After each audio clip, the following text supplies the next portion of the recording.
Bismillahirrahmanirrahim. Assalamualaikum warahmatullahi wabarakatuh. Alhamdulillahirabbil alamin.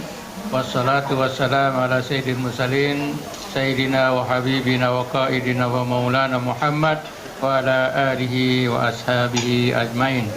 Qala Allah subhanahu wa ta'ala fil Qur'anil azim. A'udzu billahi minasy syaithanir rajim. Bismillahirrahmanirrahim. Subhanalladzi asra bi'abdihi lailan minal masjidil haram ilal masjidil aqsa alladzi barakna haulahu linuriyahu min ayatina innahu huwas samiul basir. Shadaqallahul azim. Yang terhormat, kita kasihi, sayangi Bapak Duta Besar Republik Indonesia untuk negara Brunei Darussalam, Bapak Dr. Sujatmiko beserta Ibu Nani, dan juga kepada Bapak Irwan Iding dan Ibu dan hadirin dan hadirat sekalian, khususnya Sohibul Bait. Kalau misalnya tadi Pak Ustadz Dokir bilang minta maaf karena tidak memberi makanannya atau minumannya tidak sempurna, kita ini yang makan dan minumnya ngucapin apa? Nah, itu tidak tahu apa yang kita mau ucap. Iya, bisa lah, hanya bisa mengucap terima kasih Pak Wahab dan juga Pak Bu Ajayuli. Baik, mungkin kebetulan sedang Isra Mi'raj, jadi kita akan melihat sedikit tentang Isra Mi'raj tersebut dari ayat yang tadi dibaca, yaitu Subhanalladzi asra, dan kita akan lihat hanya dari kata-kata asra-nya saja. Kalau kita lihat dari kata-kata asra yang memperjalankan pada waktu malam, itu artinya bukan Nabi Muhammad SAW yang melakukan perjalanan. Bukan Nabi. Kalau Nabi yang melakukan perjalanan, itu mustahil. Sebagaimana yang terjadi diriwayatkan dalam Isra dan Mi'raj tersebut. Karena tidak mungkin bagaimana perjalanan dari Masjidil Haram ke Masjidil Aqsa, dari Masjidil Aqsa ke Sidratil Muntaha hanya beberapa saat waktu malam. Nah, tidak mungkin. Nah, manusia sekarang melihatnya ke situ. Akhirnya mereka tidak percaya dengan adanya Isra Mi'raj. Mereka berkata Isra Mi'raj ini hanya dengan mimpi. Padahal kita jangan lihat ke sananya. Kita melihatnya kepada asra, yang memperjalankan waktu malam. Itu bahasa Arab, kita lihat bagaimana indahnya. Ya, setiap waktu itu mereka mempunyai nama. Jadi waktu malam itu asra. Kalau subuh asbah. Kalau malam yang sebutnya al-lail, yaitu malam, perjalanan malam. Kalau perjalanan pagi adha, itu setiap. Ya, di sini asra adanya Allah Subhanahu wa taala memperjalankan waktu malam. Hanya kalau kita lihat perjalanan waktu malamnya tersebut pakai apa? Nah, tidaklah memakai Garuda Airways kah, atau pakai Lion misalnya, tidak. Ada mempunyai dengan apa? Buraq namanya. Saya di Indonesia buruknya sudah nggak ada, malu ada buruknya di Indonesia. Nah, pakai buraq. Malam 27 Rajab, malam Sabtu, Allah Subhanahu wa taala memanggil malaikat Jibril, "Wahai Jibril, kamu turun ke surga. Turun ke surga. Kamu pilih di sana seekor buraq." Nah, kamu pilih seekor buraq. Hanya malaikat Jibril belum tahu apa tujuannya. Hanya mau ambil buraq saja. Makanya malaikat Jibril turun ke surga, sebagaimana dikisahkan dalam Tanbihul Ghafilin. Di sana malaikat Jibril melihat siapa? Melihat ada banyak buraq. Sampai dikatakan 40.000 ekor buraq yang ada di dalam surga tersebut. Yang mana semuanya sudah ada menyebut kening-keningnya. Dalam keadaan gembira, dalam keadaan senang. Mereka itu semua. Yang mana? Buraqnya tadi. Hanya ada seekor buraq yang tidak gembira. Seekor buraq ini tidak bergembira seperti yang lain. Yang lain dilihat misalnya oleh malaikat Jibril 39.999 buraqnya itu semuanya gembira. Malaikat Jibril enggak tertarik. Yang tertarik apanya? Dilihat yang sedang sedih. Wahai buraq, kenapa kamu sedih? Kata buraq tersebut, wahai malaikat Jibril, kami sesudah diciptakan oleh Allah Subhanahu wa taala selama 40 tahun ini, saya tetap menangis sampai sekarang. Mengeluarkan air mata saya, sehingga di surga tersebut ada air buruk, air mata buruk. 40 tahun menangis tersebut, kenapa? Karena saya rindu sama Muhammad. Saya rindu sama Muhammad. Yang lain-lain memang rindu, senang, gembira semua. Hanya dia hanya sedih. Karena apa? Dia mau berjumpa dengan Nabi Muhammad sallallahu alaihi wasallam. Kalau begitu, kamu malam ini akan berjumpa dengannya. Maka diturunkan. Nah, di sini artinya Nabi Muhammad ini pergi ke mana? Dalam perjalanan Isra dan Mi'raj itu naik buraq. Yang mana disifatkan buraq itu oleh Rasulullah, dabatun abyadun tawirun, seekor binatang yang berwarna putih dan panjang. Kelihatannya buraq ada di sini tuh. Itu orang-orang salawat nih, lihat putih. Ada putih. Ini buraq ya, dikatakan oleh buraq. Dia ini binatang yang mana dia lebih kecil dari bagal dan lebih besar dari keldai. Nah, daripada keldai. Karena itu tiga sekawan ini. Kuda, bagal dengan keldai. Kenapa? Al-bagal ini yaitu peranakan antara perkawinan kuda dengan himar, dengan keldai, jadinya bagal. Jadi dia lebih besar daripada himar, tapi di bawah kuda. Nah, buraq ini antara keldai dengan apa namanya? Dengan bagal. Dengan yang disebut dengan bagal tersebut. Jadi itu yang akan membawa Rasulullah sallallahu alaihi wasallam Iqra tersebut. Kalau kita lihat dari sejarah tersebut, bahwa Nabi Muhammad sallallahu alaihi wasallam menaiki buraq itu melebihi semuanya. Karena setiap nabi diutus oleh Allah Subhanahu wa taala itu untuk mengalahkan masyarakat ketika itu dalam kehebatan atau kelebihan yang mereka miliki. Contohnya Nabi Musa diutus kemana? Ke Mesir. Mesir waktu itu apa yang hebat? Sihir. Nabi Musa datang dengan ularnya.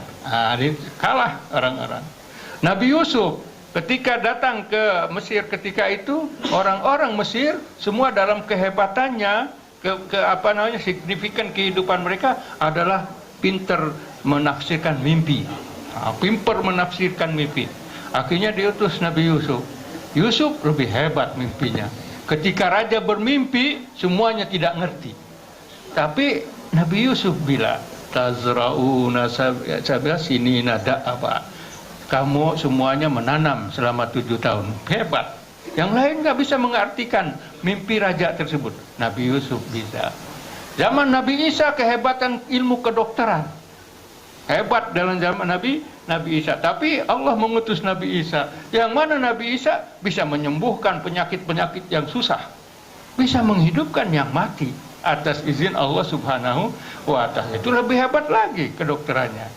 Dan Nabi Muhammad diutus, kalau kita lihat memang dari segi kesastraan bahasanya, yaitu Al-Quran tersebut. Nah, salah satunya adalah buraq ini. Kalau kita lihat sejarah penerbangan pergi ke udara ke sana, kan beberapa minggu yang lalu di India, saintis India mereka mendakwa bahwa India sudah pernah membuat kapal 7.000 tahun yang lalu. Lihat 7.000 tahun yang lalu. Sekarang ini 2.000, artinya tambah 5.000, 7.000 tahun. Kata dalam kajian yang dibuat oleh saintis di India, 7.000 tahun. Kalau kita lihat dari Al-Quran sendiri, kalau kita lihat adanya kapal terbang itu kapan? Waktu zaman Nabi Sulaiman. Nabi Sulaiman ini, dia zaman itu sudah ada kapal terbang. Karena apa? Walis Sulaimana riha. Huduwuha syahrun warawahuha syahrun. Nabi Sulaiman diberikan kekuasaan oleh Allah untuk menaklukkan atau untuk mengatur angin. Yang mana dia menggunakan angin tersebut berjalan biasanya kalau dengan onta atau dengan kuda 1000 selama 1 bulan, tapi Nabi Sulaiman bisa hanya melewati setengah hari. Huduha. Waroha, begitu juga waktu sore. Jadi perjalanan dikatakan satu bulan tadi, berarti 2 bulan, pagi 2 bulan, siang 2 bulan, hanya dilakukan oleh Nabi Sulaiman 1 hari saja. Jadi kalau kita lihat yang 1 hari ini misalnya kan 6 jam lah, dari jam 6 sampai jam 12, dari jam 12 sampai jam 6 jam begitu. Dikatakan perjalanan 1 bulan tadi kalau naik onta, diperkirakan oleh para ulama perjalanan 1 bulan ini adalah perjalanan 1.500 km antara misalnya Mekah dengan Palestina yang ada, atau Mekah dengan Yaman, itu lebih kurang 1.500. Itu 1 bulan. Tapi Nabi Sulaiman dia bisa jalan dari Mekah misalnya ke Palestina tadi hanya setengah hari, 6 jam. Kalau kita hitung 6 jam dengan 1.500 tersebut, artinya Nabi Sulaiman ini berjalan 1 jam itu 500 km. 1 jam 500 km. Sama dengan apa? Kalau sekarang kapal terbang, tapi kapal terbang lebih cepat lagi. Makanya orang menyebut sama dengan helikopter. Helikopter katanya 100 km, 500 km itu perjalanan sejam. Nah, Nabi Sulaiman sudah punya kapal terbang tersebut. Yang mana dikatakan bahwa Nabi Sulaiman mempunyai wahana kapal terbang tersebut yang mana bisa masuk ke dalamnya 1.000 orang tentara, menteri-menterinya, siapa-siapa keluarganya 6.000. Maka selepas itu sudah masuk di sana, akhirnya diangkat. Makanya di sini disebut dalam ayat itu orang menafsirkan yang sekarang ini UFO istilahnya. Karena UFO kan begitu, dia diangkat ke atas. Akhirnya diangkat oleh yang disebutnya Kuduri Rasiat, angkat. Selepas itu Nabi Sulaiman memerintahkan angin untuk membawa. Ingin bawa ke Brunei, ingin bawa ke Indonesia. Tinggal perintah gitu saja. Makanya dikatakan Hasan Basri, Nabi Sulaiman makan pagi itu di Palestina, makan siangnya di Astarlab. Makannya Palestina pergi ke Astarlab. Astarlab ini adalah negeri kota yang dibangun oleh jin, berada di pertengahan Iran, di tengah Iran. Itu jalan pagi sampai siang. Makan pagi di sana, makan siangnya di Astarlab. Sudah gitu nanti makan malamnya di Kabul, Afghanistan. Di Kabul makan. Dia perjalanan yang seperti begitu. Dia sangat cepat sekali. Ya, karena apa? Nabi Sulaiman sudah menguasai kapal terbangnya tadi. Ya. Nah, laku tiketnya ke Hanafi. Itu yang ada. Jadi perjalanan Iqra yang seperti itu. Maka dari itu kalau kita lihat sejarah saintis Muslim, orang-orang Islam ini pertama yang menceritakan tentang kapal terbang, mau menciptakan. Sedangkan dari segi sejarahnya kan kita hanya dikenal dengan apa? Dengan saudara Wright.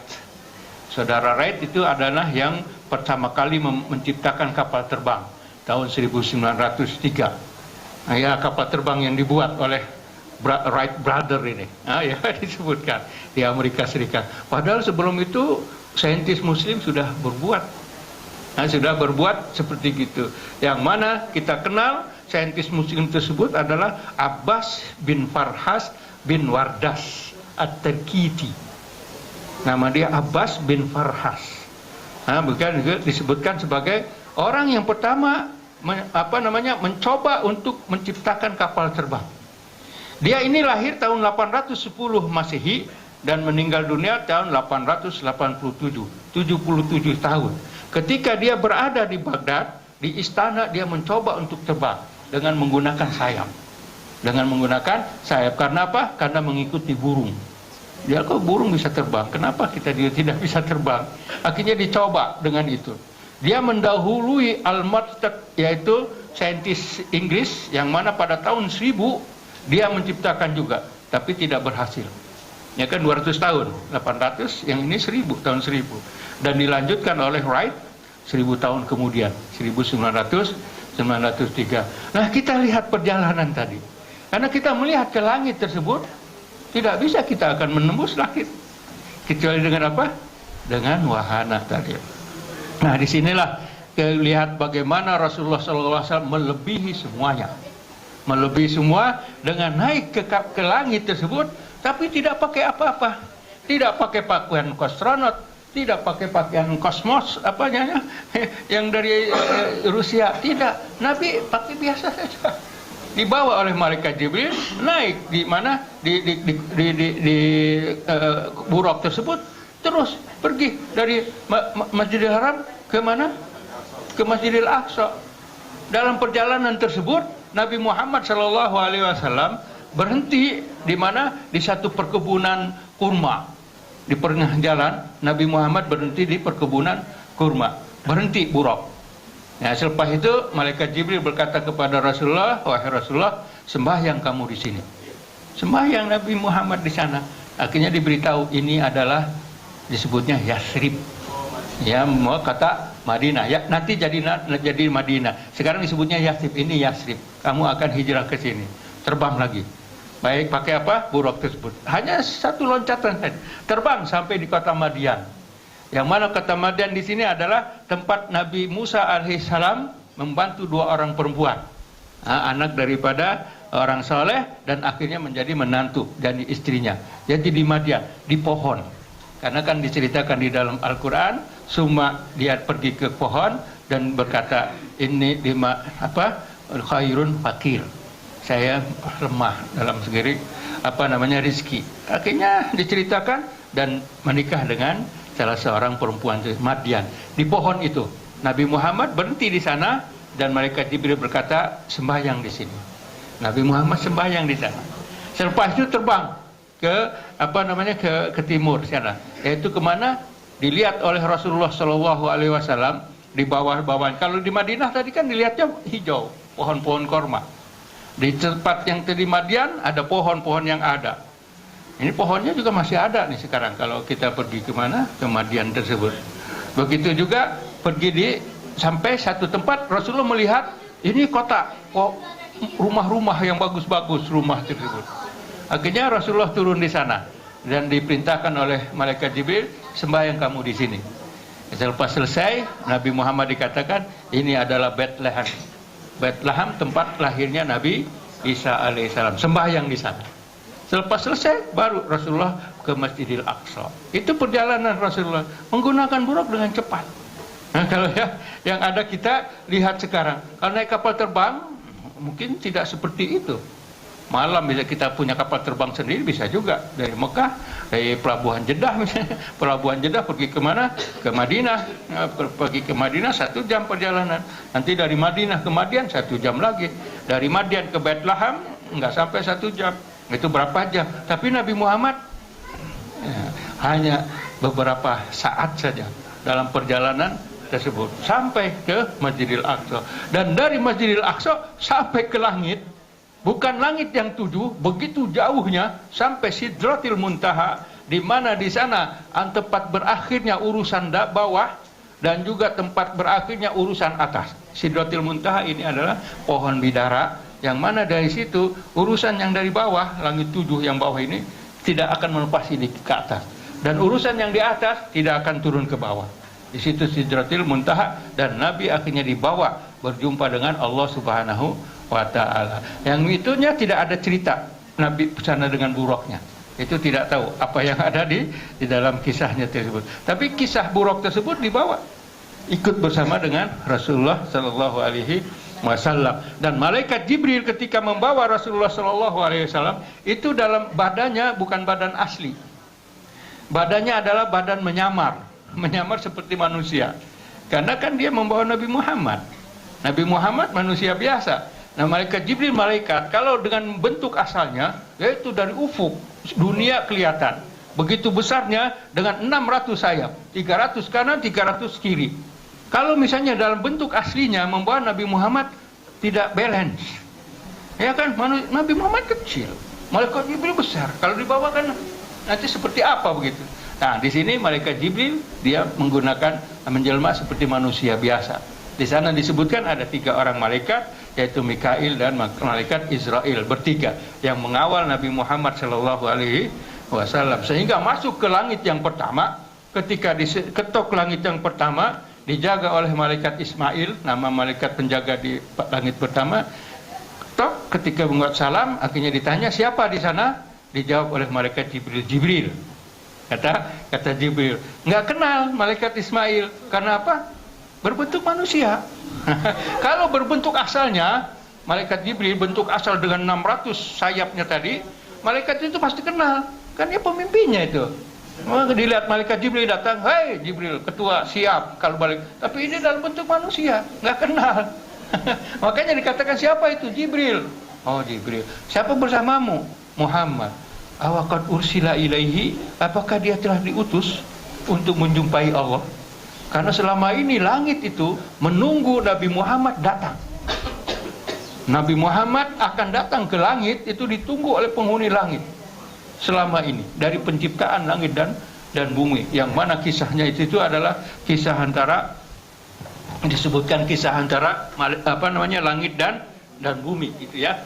Kisahnya lama, kita tidak akan selesaikan karena Pak Duta juga sudah capek katanya diundang ke sana kemari. Nah, itulah sedikit-sedikitlah kita cerita tentang Isra Mi'raj. Bagaimana Allah Subhanahu wa taala menjemput Rasulullah sallallahu alaihi wasallam untuk berjumpainya. Itulah, baik, terima kasih. Aku qouli hadza astaghfirullah li wa lakum. Assalamualaikum warahmatullahi wabarakatuh.